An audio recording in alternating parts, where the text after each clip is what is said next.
Assalamualaikum warahmatullahi wabarakatuh.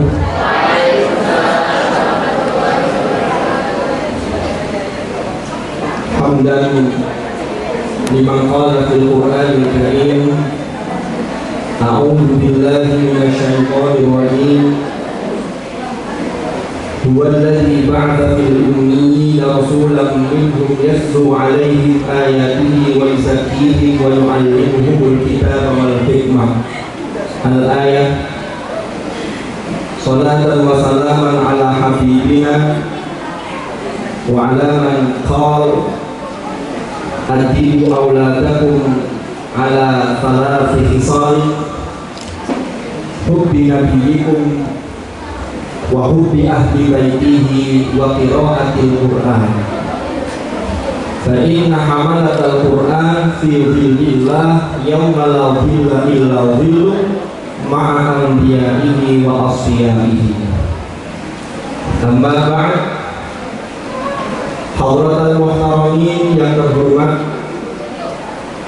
jajaran pembina, pengawas dan pengurus Yayasan Khairiyah Hasyim Sebelah Jombang, yang terhormat Ketua Majelis Pengasuh Pondok Pesantren Salafiyah Syafi'iyah Sebelah Jombang, yang terhormat Ibu Direktur Pondok dan Madrasah Salafiyah Syafi'iyah Sebelah Jombang, dan juga Wakil Direktur,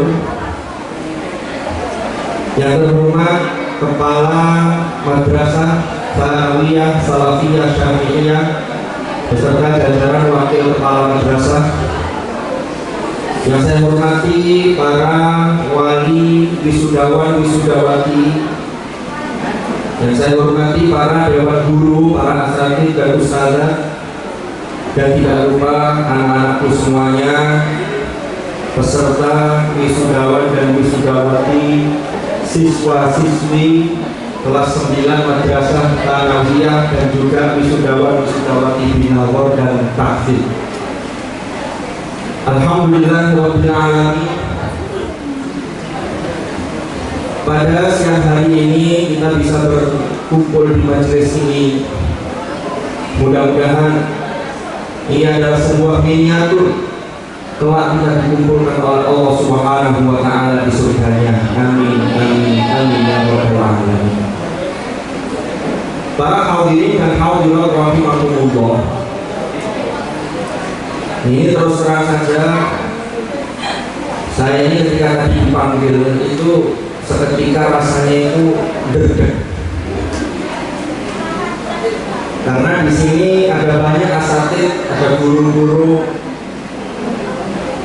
dan juga ada Ibu Ketua Majelis Pengasuh, yang beliau-beliau ini sesungguhnya lebih layak untuk menyampaikan tausiah atau mau'izah. Akan tetapi karena saya diperintah oleh Ustaz Subhan, maka sami'na wa ata'na, tidak bisa sami'na wa asaina. Para hadirin dan hadirat rahimakumullah, tentunya yang pertama kita panjatkan puji syukur kehadirat Allah karena atas limpahan nikmatnya sehingga hari ini kita bisa melaksanakan acara wisuda. Dan tentunya saya ucapkan selamat bagi para anak-anak sekalian yang tadi sudah diwisuda. Mudah-mudahan betul-betul tumbuh menjadi putra-putri yang salih salihah, menjadi anak-anak bangsa yang berkarakter, yang ilmu kalian nafi'an mubarakan fid-din wa dunya wal akhirah, dan ilmunya barokah. Ini tadi saya terharu sekaligus bangga. Jadi hari ini di Madrasah Tsanawiyah ini ada yang wisuda binawar, sekaligus ada yang wisuda, ada yang tahfidz 1 juz, ada yang 2 juz, bahkan ada yang 4 juz. Paling banyak berapa juz tadi? 4. Tadi yang disampaikan oleh Ibu Direktur itu sudah benar, betul sekali, bahwa kalau kalian menghafalkan Al-Quran 30 juz, karena Quran itu jumlahnya 30 juz, maka itu harus dimulai. Kalau hanya diangan-angan tidak mulai, ya kapan selesainya? Sehingga 1000 langkah itu pasti dimulai dengan langkah pertama. Maka pesan saya bagi yang wisudawan wisudawati binawar atau yang tahfidz tadi itu, lanjutkan. Bagi yang belum, ini mudah-mudahan menjadi motivasi. Karena kalian ini yang wisuda purna siswa, saya itu dari tadi itu angan-angan sampai saya cek di kamus besar bahasa Indonesia, purna itu selesai. Purna siswa berarti ini harus dilanjutkan, kata-katanya tidak boleh diputus. Tidak boleh wisuda purna siswa selesai, harus dilanjutkan purna siswa madrasah tsanawiyah, artinya purna sebagai siswa MTS yang akan lanjut ke jenjang berikutnya. Karena kalau di aliyah memang sudah purna siswa, karena selanjutnya menjadi mahasiswa. Jadi jangan sampai ada yang saya sudah purna siswa, sudah tidak lagi sekolah. Memang kewajiban belajar, wajib belajar dasar ya, itu 9 tahun. Tapi kan harus kita lanjutkan sebagaimana perintah Allah, fa idza faragta fansab wa ila rabbika farghab. Ini yang wisuda hari ini, saya tadi ngobrol dengan Bapak Wakil Direktur Gus Wardan. Ini kan masuknya tahun 2019.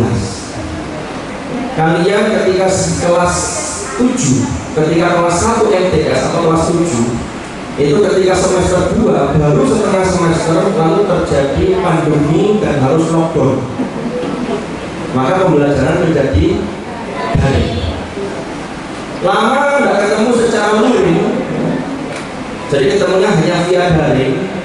Tiba-tiba ya kira-kira setahun yang lalu itu pun tidak maksimal karena aturannya harus tatap muka itu harus mengurangi 50% dari jumlah, lalu kemudian jamnya dikurangi kan begitu. Tiba-tiba hari ini lulus, maka ini memang saya menyadari dan saya melihat bahwa kalau pembelajaran itu hanya mengandalkan daring, ya online, maka ini memang kurang optimal. Kenapa? Karena seorang guru pendidik itu sesungguhnya tidak hanya transfer of knowledge, tapi juga transfer of value. Jadi mentransfer nilai, nilai dalam arti nilai kehidupan, bukan nilai yang sampai diberi nilai 80, 90, itu juga iya, tapi yang paling penting sesungguhnya penanganan karakter. Nah ketika itu daring, maka ini berat bagi siapa? Bagi semuanya. Gurunya itu kelihatannya di rumah saja, tapi ternyata kadang-kadang malah minggawi-gawi menilai siswa itu ya agak ribet. Ini hari tak tahu ketemu sajanya opo ketika dari umur naga, jangan-jangan hanya aktif di WA-nya lalu setelah itu ditinggal main game online, kan tidak tahu. Jadi gurunya juga berat. Orang tuanya berat apa enggak? Berat. Jadi orang tuanya juga berat yang di rumah. Ada pelajaran ini orang tua yang ditanya tidak tahu jawabannya. Wes kadang-kadang isinya kurang-kurang. Karena sudah apa sih? Jadi doanya cuma satu. Kapan sih Leo kamu lebih sekolah ini? Lalu berat bagi siapa? Termasuk bagi siswa-siswi. Padahal, nah ini di usia-usia kalian itu harus betul-betul mempersiapkan diri untuk di masa yang akan datang. Ini kan kalau lulusan Tsanawiyah itu rata-rata usianya ini berapa? 15-an ya, kira-kira 15 tahun. Kalau kita bicara dalam kehidupan ini, di dalam psikologi itu ada satu hal yang sering ditakuti oleh orang-orang, itu yang namanya quarter life crisis. Mohon maaf kalau pronunciasi saya kurang paham. Apa itu? Yaitu usia di mana seseorang itu merasa galau, merasa kadang-kadang itu saya ini dia mencari jati diri, berada dalam kebingungan. Itu banyak orang yang mengalami itu di usia 18 tahun sampai 30 tahun. Berarti 18 tahun itu lulus dari aliyah, lulus dari SMA, masuk ke perguruan tinggi, sampai lulus dari perguruan tinggi sampai di sana umur 30. Itu mengalami. Jadi ada seperempat dari kehidupan seseorang itu yang dia mengalami suatu krisis. Ini kalau tidak dipersiapkan di usia-usia sebelumnya, ini seseorang ini akan mengalami ya bisa gangguan emosional, karena ini terkait dengan kecerdasan emosional, dan itu sangat terkait dengan apa yang sudah kita siapkan hari ini. Maka kalian kalau yang kemarin daring lalu merasa banyak hal yang kurang optimal, masih punya waktu 3 tahun ketika kalian untuk lebih serius. Jadi jangan sampai menyia-nyiakan waktu. Imam Syafi'i radhiyallahu anhu, Imam Syafi'i itu sudah berpesan dalam mutiara kata beliau yang banyak dikutip oleh ulama, termasuk dikutip di dalam kitab At-Tibyan ada di Hamalatul Quran oleh Imam An-Nawawi. Kata Imam Syafi'i, tafaqqah qabla an tar'as idza ra'asta fala sabila ila tafaqquh. Jadi perdalamlah kalian ilmu, ya, qabla an tar'as, sebelum kalian memimpin umat, sebelum kalian menjadi tokoh, sebelum kalian ditokohkan oleh masyarakat, sebelum kalian mendapatkan tanggung jawab di masyarakat dan di keluarga kita. Kenapa? Karena kalau sudah kadung dianggap tokoh, fala sabila ila tafaqquh, aneh. Umpama ada tokoh yang baca Qur'annya saja itu kurang pas, umpama. Makanya tadi luar biasa sekali ya, kalau sudah tafsir. Ini kalau sudah tafsir 1 juz berarti kan bacaannya sudah bagus, sudah standar. Itulah nanti yang akan saya jelaskan terkait dengan ayat kedua dari surah Al-Jumu'ah. Ini baru pengantar. Oke. Tafaqqah qabla an tar'as idza ra'asa fala sabila ila tafaqquh. Karena kalau sudah sibuk jadi tokoh, awalnya jadi tokoh, itu mengingatkannya aneh. Jadi guru kok keliru karena gurunya nggak pakai serius, itu muridnya mau mengingatkan itu kan bingung. Nanti keluarga tersinggung, kan gitu. Nanti kalau ini sikut-sikut tapi sayangnya seiring loh, kan begitu. Nah itu harus ditanamkan sejak dini. Kalau ini kita kontekstualisasikan, pesan Imam Syafi'i itu tafaqqah itu nggak hanya dari sisi ilmu, dari banyak hal, termasuk sisi karakter. Kalau kalian tidak mempersiapkan dari sekarang, nanti lagi kadung ini malah lebih sulit. Al-Habib Al-Imam Al-Habib Abdullah bin Alawi Al-Haddad itu juga dalam kalam hikmahnya beliau pernah menyampaikan begini: idza balagha al-fata 20 'aman wa a'jazahul faqaru fala faqar. Nek ono arek, kalau ada pemuda yang sudah mencapai usia 20-an tahun, 20, 21, 22 sampai 29 bahkan hampir 30, wa a'jazahul faqaru fala faqar, dan dia tidak memiliki keunggulan spesifikasi apapun, maka setelah usia itu akan sulit dicari keunggulan dan distingsinya dari orang lain.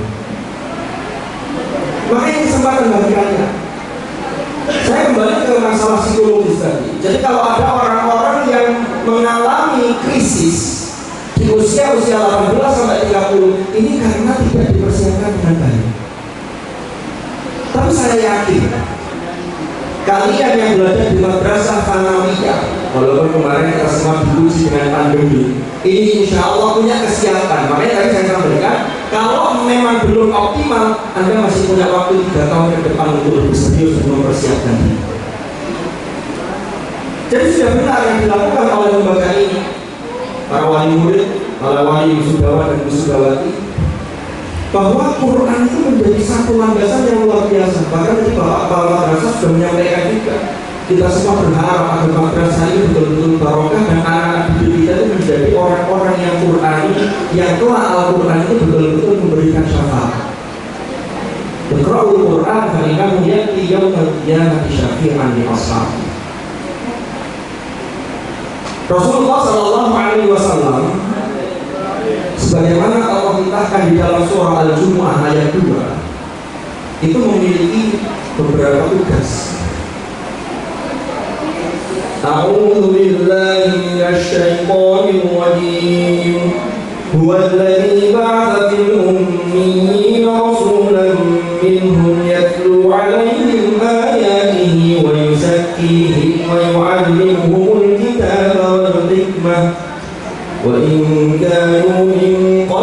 لفي ضلال مبين. Yang pertama, huwallazi ba'atsa fil ummiyyin rasulan minhum, tugas Rasulullah yang pertama yatlu 'alaihim ayatihi. Al-Mukarram Romo Kiai Ustaz Syafi'i itu pernah dawuh di dalam Al-Quran yang ayat yang menggambarkan tugas-tugas Rasulullah SAW seperti yatlu 'alaihim ayatihi itu menggunakan simbol, menggunakan bentuk kata fi'il mudhari. Ini menunjukkan bahwa Rasulullah itu secara terus-menerus sesungguhnya beliau ini tetap mengajar. Kalaupun secara zahir dihandle oleh guru-guru kita yang ngajar BTI, tapi sesungguhnya Rasulullah selalu menantang. Yatlu 'alaihim ayatihi.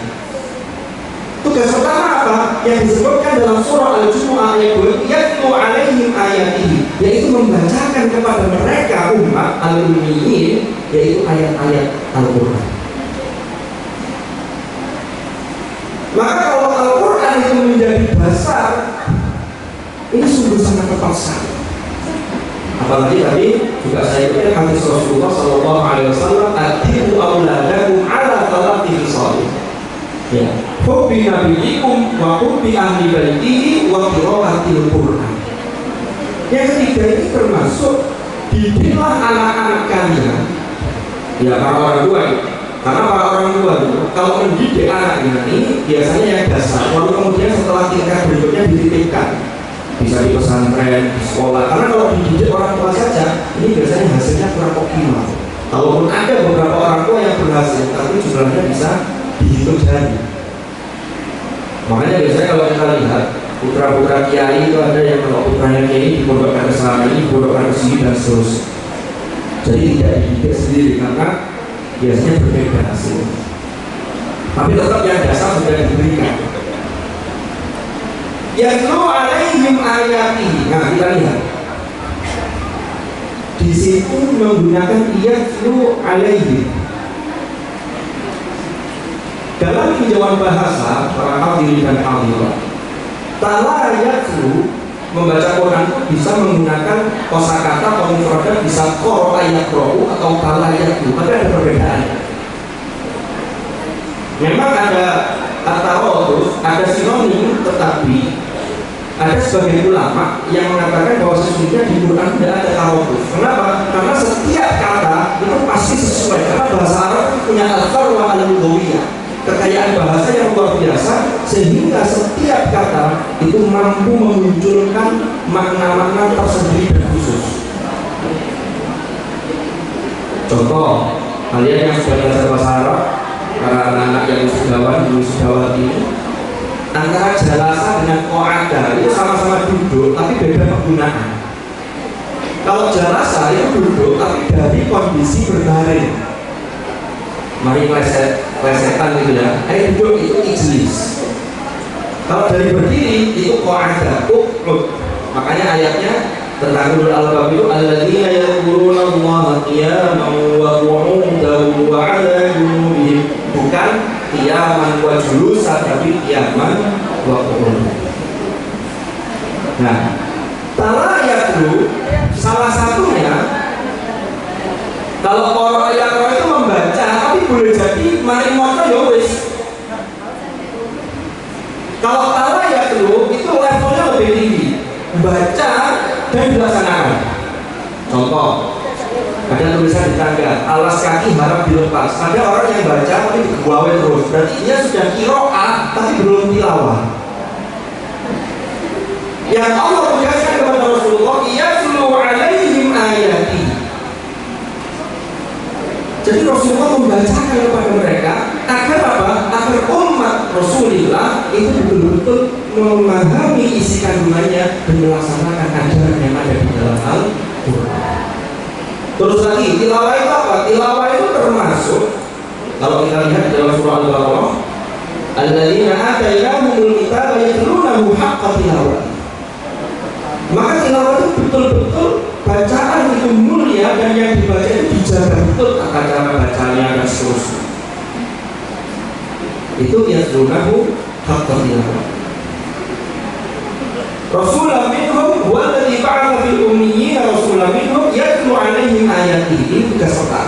Inilah yang kemudian dilanjutkan oleh guru-guru kita, asatidz kita, termasuk orang tua kita. Yang pertama itu hari itu mau coba minimal Fatihah bener, karena ini menjadi rukun di dalam sholat. La sholat liman lam yaqra bi Fatihatil kitab. Kan? Yang kedua apa? Wa yuzakihi. Wa yuzakihi itu apa? Kalau di dalam tafsir Al-Jalalain, Imam Jalaluddin Al-Mahalli, kalau saya tidak salah, kan Jalalain itu dua imam. Al-Mahalli itu menulis yang belakang, mulai dari Al-Kahfi sampai akhir, lalu nulis Fatihah, kemudian wafat. Makanya Fatihahnya ditaruh di belakang, karena untuk membedakan bahwa Al-Fatihah itu tulisannya gurunya As-Suyuti, itu Al-Mahalli.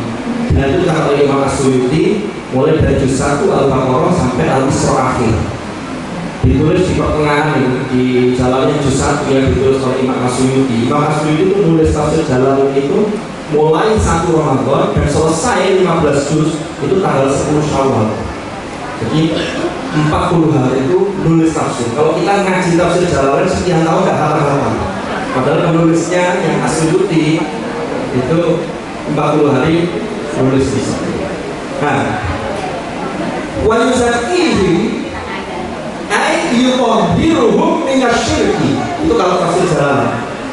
Apa maksudnya menyucikan mereka? Rasulullah mensucikan itu adalah membersihkan umat yang sebelum Rasulullah diutus ini mereka dalam kesyirikan.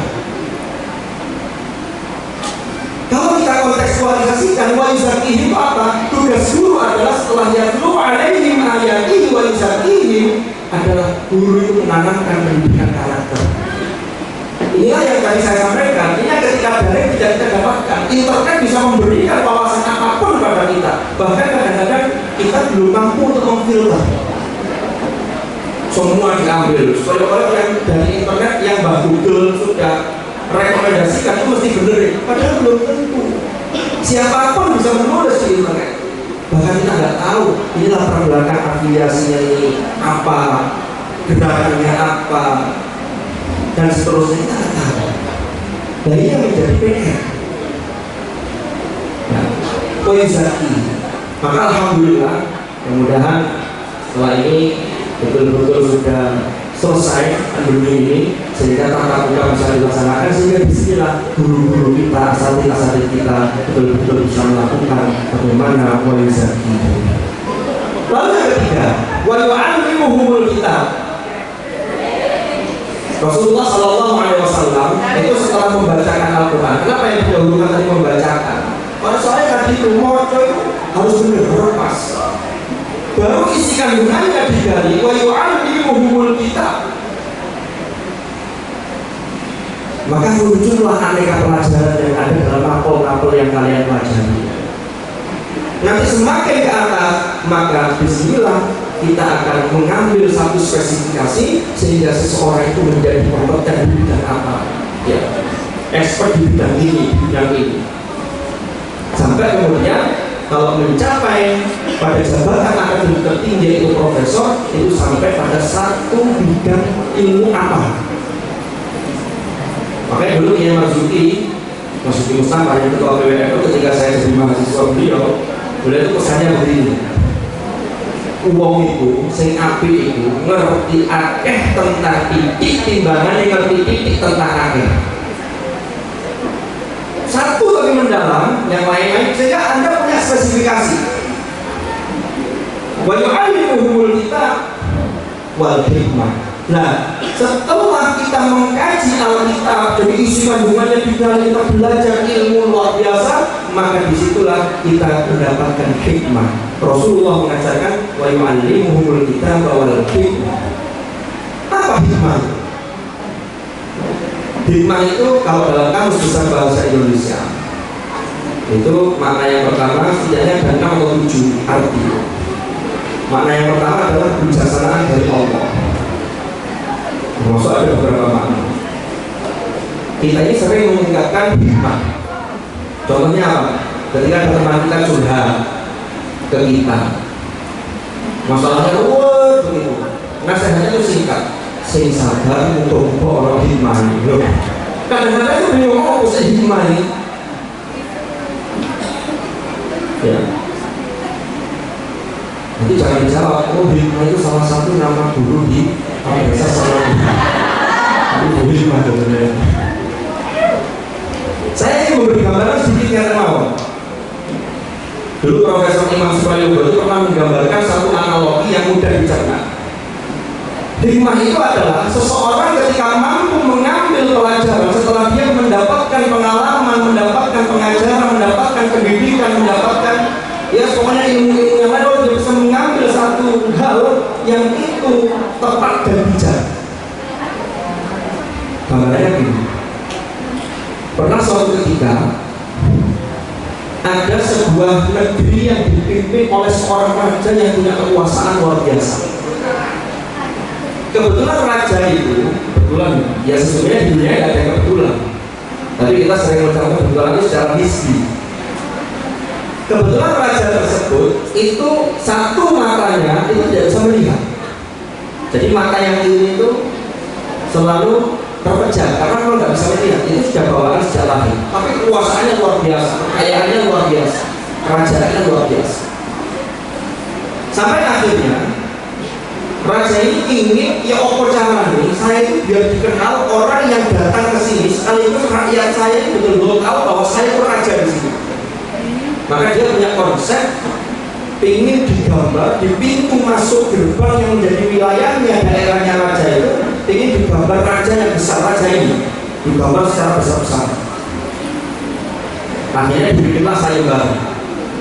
Barang siapa yang bisa menggambar lukisan atau melukis raja dengan lukisan terbaik maka akan mendapatkan hadiah. Karena hadiahnya besar, maka konsekuensinya kalau raja tidak berkenan maka siap mendapatkan hukuman. Nah, karena tergiur dengan iming-iming yang luar biasa, akhirnya banyak yang daftar. Akhirnya daftarlah peserta pertama, digambarlah raja itu dengan apa adanya. Ini berarti tipe orang yang jujur apa adanya. Digambar raja besar, semakin besar gambarnya raja, maka mohon maaf, mata yang sebelah kiri semakin terlihat bahwa raja tidak bisa melihat. Begitu disodorkan ke raja, raja marah. Kamu keterlaluan menggambarkan raja kayak begini. Orang yang pertama ini bilang, tapi kan kenyataannya begitu. Ya nyoto mulu, tapi ya mulu, gak terima rupanya. Akhirnya orang pertama ini yang gambar ini dukung. Orang kedua daftar lagi. Waduh, ini yang pertama ini dukung gara-gara melukis raja dengan kondisi mata tertutup. Maksudnya begitu. Akhirnya orang yang kedua terus nyai gambarnya tak lekno wajahnya apa raja itu mata yang ini dimelekkan sehingga dua-duanya itu bisa melihat. Disodorkanlah kepada sang raja. Apa kata raja? Kamu terlalu jelas-jelas mata saya tidak bisa melihat satu yang kiri. Kenapa kalau di gambar ini ada bisa melihat? Raja tidak berkenan. Akhirnya orang yang kedua ini dihukum. Berarti orang yang kedua ini tidak jujur. Yang pertama tadi kan jujur. Ya. Di sinilah kemudian ada orang yang nomor 3 yang kemudian mendaftar, dia memetakan ini masalahnya apa? Oh, masalahnya ini raja dilukis begini tidak terima, dilukis begini tidak terima. Akhirnya dia punya satu ide yang menggabungkan antara kejujuran dan kebijaksanaan. Nah, ini yang penting. Berarti dia bisa memetik hikmah dari peristiwa dua pelukis sebelumnya.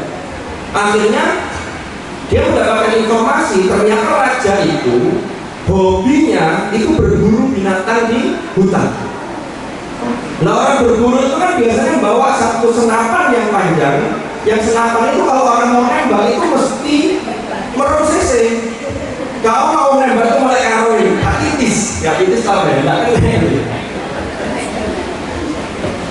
maka akhirnya orang ini menghadap raja, raja saya siap melukis baginda dengan pose terbaik dengan gimana caranya? Saya punya senapan ini. Lalu raja berpose sebagaimana hobi raja ketika berburu binatang. Wah, akhirnya raja semangat sekali.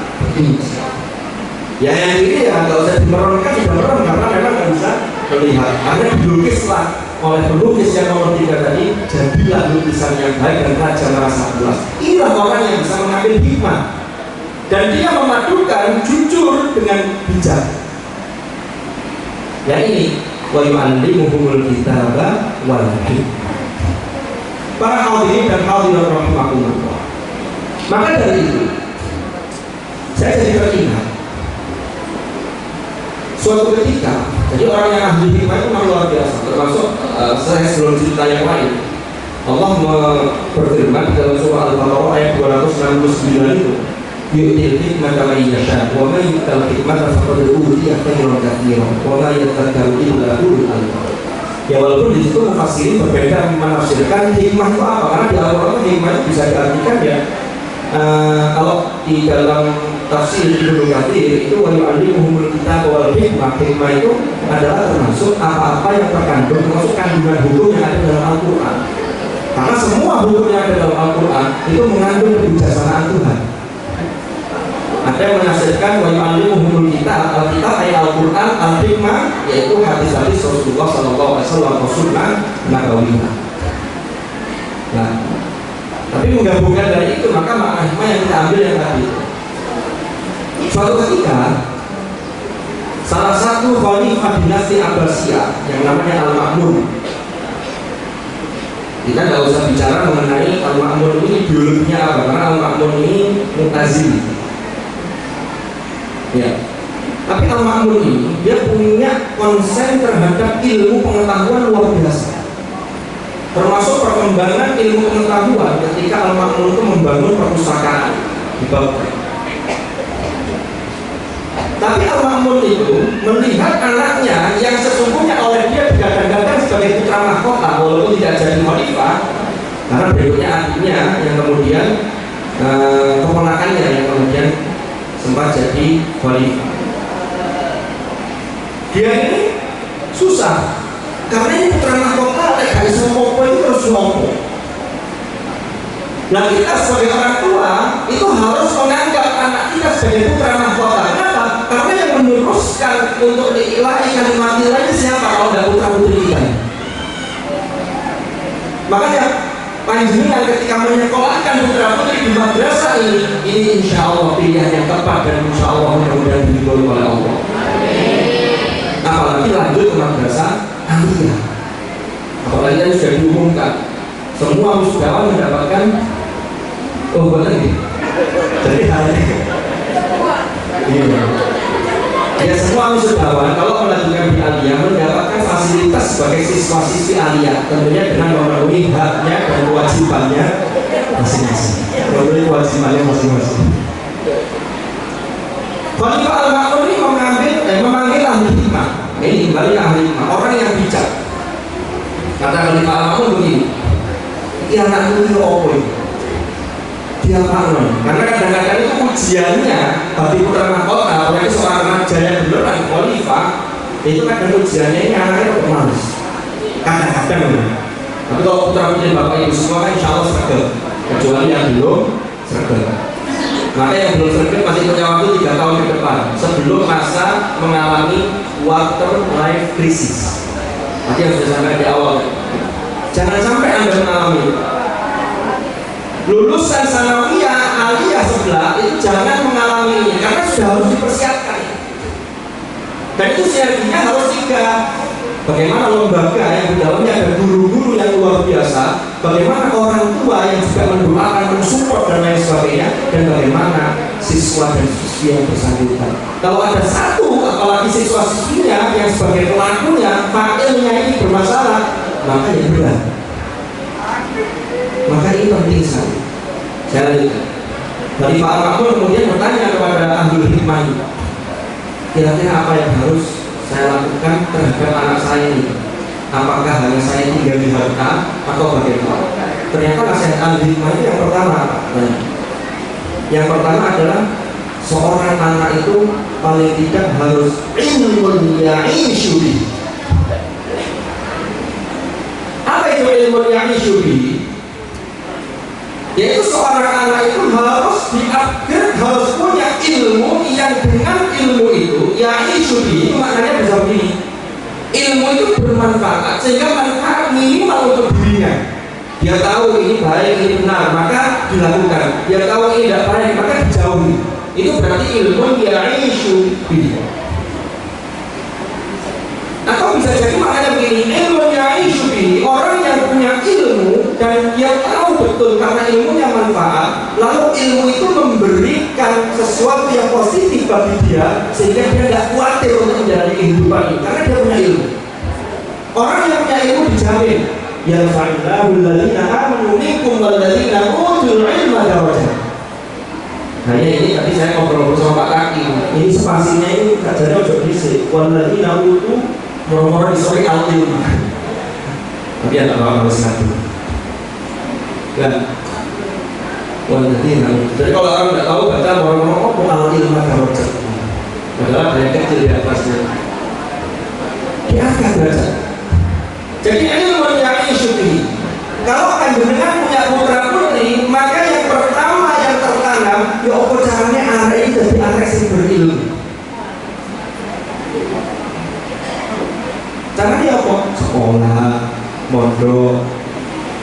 Ya itu tidak ada lain. Karena usia-usia sekian ini menanamkan fondasi agar tidak mengalami quarter life crisis tadi. Kalau itu dialami quarter life crisis, ini masa berikutnya bahaya, bisa mandesur, masa depan suram.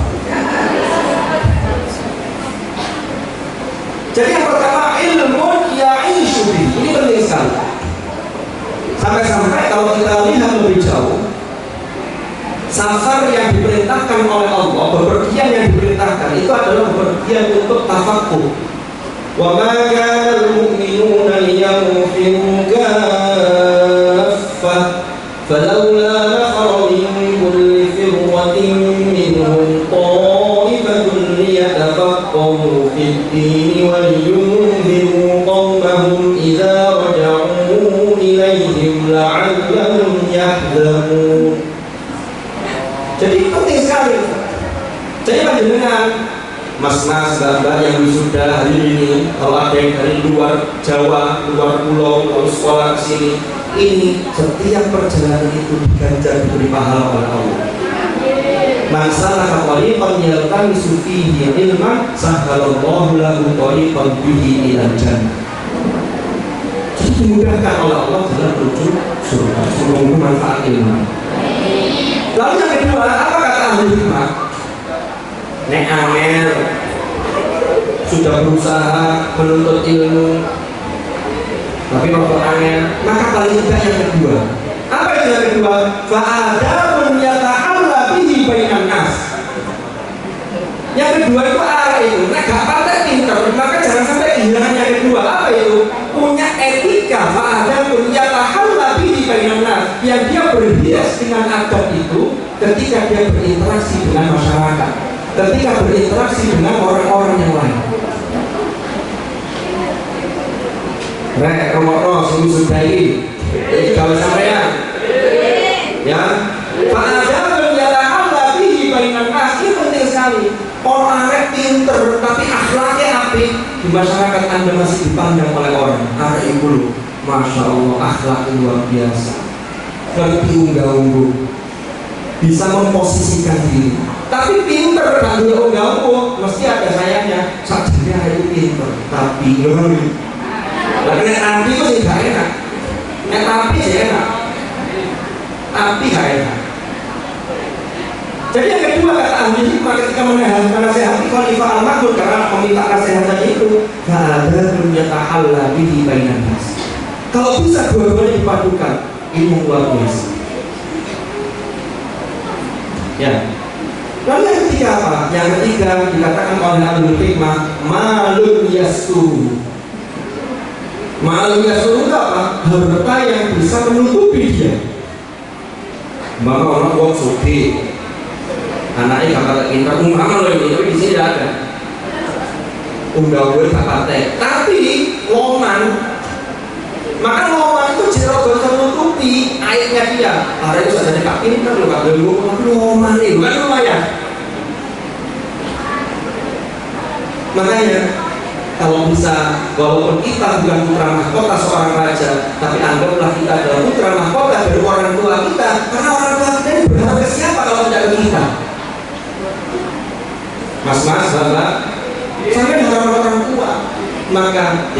ilmiah. Jadi ilmu yang syubihi fa'ada yatahalla bihi bainan nas. Hanya ketiga malum yasbur. Ini harus selalu kita usahakan. Itulah mungkin beberapa hal yang bisa saya sampaikan. Tidak usah lama-lama. Karena biasanya saya itu kalau ngisi, kalau model berdiri begini, ini sebenarnya ada pesan tersirat, khusus-khusus. Lo kalau duduk dikasih kursi kayak pengajian umum, tapi mama konteksnya bukan pengajian umum, ini pengajian khusus. Sehingga tidak usah lama-lama. Apalagi saya tadi lupa ada bawa aqua saya ketinggalan di sana. Tapi kalau membawa nanti minum di sini jadi masalah juga. Jadi opus ini isi ngaji kok, kemudian kok minum ambil ngatek. Jadi lawannya sudah mulai berkembang. Jadi terakhir, sebelum saya akhiri apa yang saya sampaikan, ini khususnya para wisudawan dan wisudawati, maka jangan berhenti purna siswa, tapi Anda baru purna siswa MTS yang harus dilanjutkan ke jenjang berikutnya. Tadi saya sempat ingat Ustaz Subhan, ini kan di Sanawiyah ini ada program tahfidz. Kebetulan saya di Hayat Tahfidz Al-Quran di Wimal itu alhamdulillah sudah menjalin kerjasama dengan dua lembaga, satunya SBI, satunya SMP. SMP ini baru. Dalam hal apa? Dalam hal tes tahfidznya.